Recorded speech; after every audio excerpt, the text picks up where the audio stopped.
Welcome to this episode of Mr. Lehman's Knowledge Explosion. In Lesson 3 of Unit 2, we're going to be talking about using properties as reasons in our explanations and our proofs.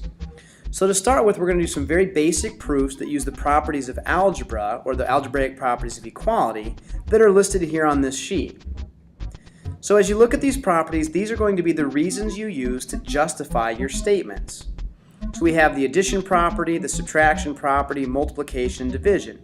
All these properties say things like, it's okay to add the same number to both sides of an equation. It's okay to subtract the same number to both sides of an equation. It's okay to multiply both sides of an equation by the same number, and it's okay to divide both sides of an equation by the same number. These I'm sure you're familiar with. You're also familiar with the substitution property that says if one value equals another value, I can replace those two values. So in the examples you see that if x equals y and x equals 32, I can eliminate the y or replace it with the 32 to make a new equation. Now another part of the substitution property that people make a mistake on is the next example. Most people look at this and say, oh, 3x plus 7x, that's equal to 10x. Well, yes, I'm adding the 3x and the 7x together to make 10x, but in writing the expression, I replaced the 3x plus 7x with a new value that is equal to it of 10x. So that makes it the substitution property, not addition. Please pay close attention to that.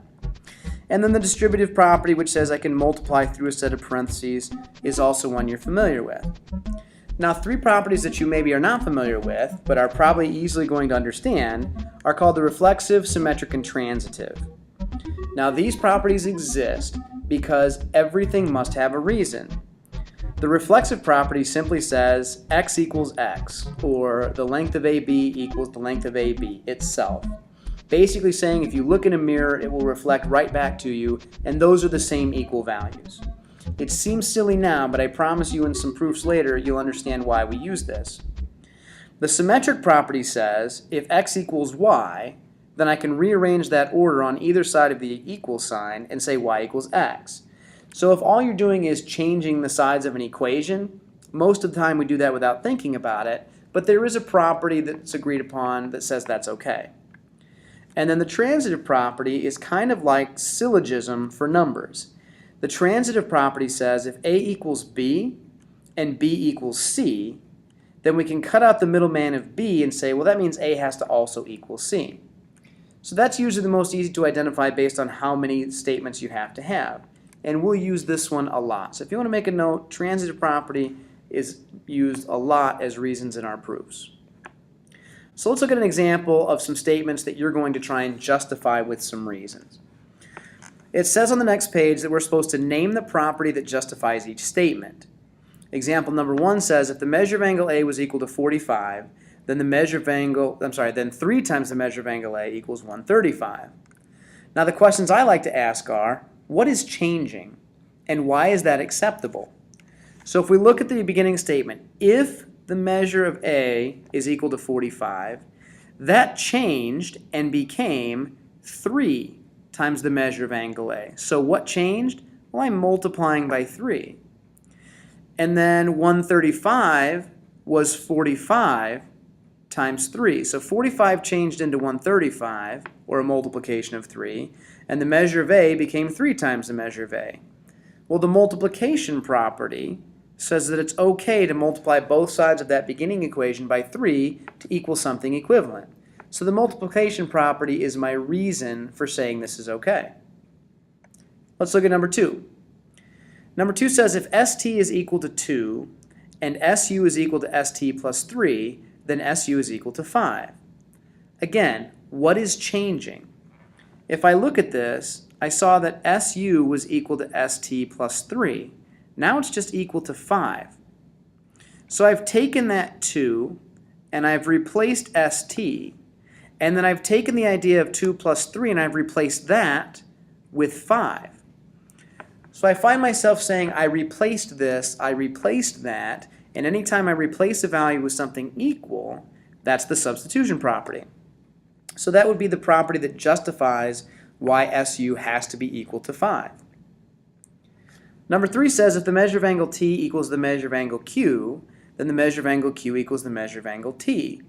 There are no numbers here to look at, but I still have to ask what is changing. In the if-then, or the hypothesis of that conditional statement, the measure of T was equal to Q. But in the conclusion now, it's been rearranged and says the measure of Q equals the measure of angle T. Well, all I did was rearrange the order. And we just looked at the 3 new properties that I gave you. The symmetric property says it's okay to change the order and still be a true statement.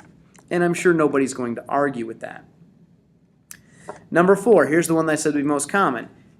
If JK is equal to PQ and PQ is equal to ST, then JK is equal to ST. Well, I see that PQ is used twice, and then suddenly it's not there. That changed. Well, why is that acceptable to cut out the middleman of PQ? Well, that's the transitive property that says if the first part equals the second and the second equals the third, then the first has to equal the third as well. Again, it's easy to see that, but everything requires a reason as you're trying to argue it to somebody else. And the reason is the transitive property. So now at the bottom of this page, I've got two-column proofs for you to complete.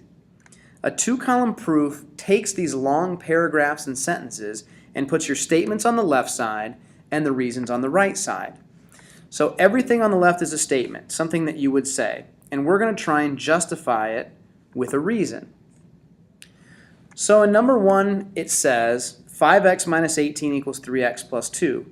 You have to start somewhere. And that was just given to us. That was the question. Someone said, hey, 5x minus 18 equals 3x plus 2. What am I supposed to do with that?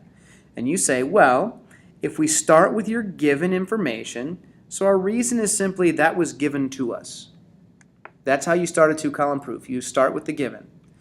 Then we change something and we make a statement. We say, well, 5x minus 18 equals 3x plus 2. Then 2x minus 18 has to equal 2. And someone says, well, why? And you say, well, it's acceptable to subtract 3x from both sides of that equation using the subtraction property. So we put our reason of subtraction next to number 2 in the other column for reasons. Then you continue and you say, all right, so if 2x minus 18 equals 2, then 2x equals 20. And someone says, well, why?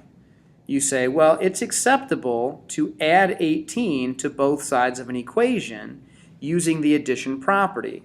So this statement 3 is okay because I can add something to both sides to create that.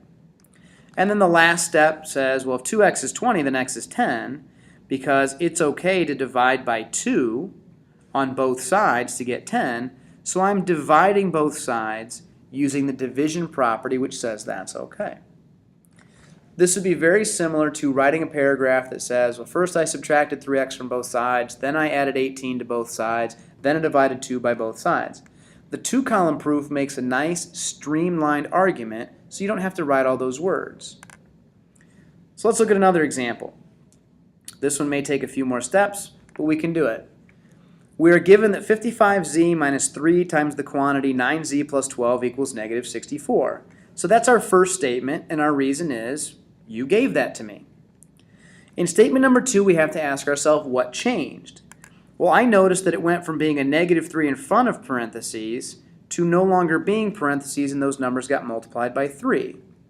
Well, it's the distributive property that says it's okay to eliminate parentheses and write it like statement number 2. So then I go from there, and it looks like 55z minus 27z minus 36 suddenly turned into, instead of 55z and 27z, to just 28z. Now you're going to be tempted to say subtraction because you subtracted the 55 and the 27 to get 28. But what we really did was we replaced that part of the expression with something that's equal to it. So we would say this is the substitution property that let me replace that with 28z. Then you can probably see that we added 36 to both sides using the addition property. And then we divided both sides by 28 to get our final answer of z equals negative 1 using the division property. These examples were multiple choice answers. On the next page, I'd like you to try and fill in the proofs but you have to supply the reasons by writing them in. Check your answers with my answer key, or watch the video on how I explain to do that proof. If you have any questions, please ask.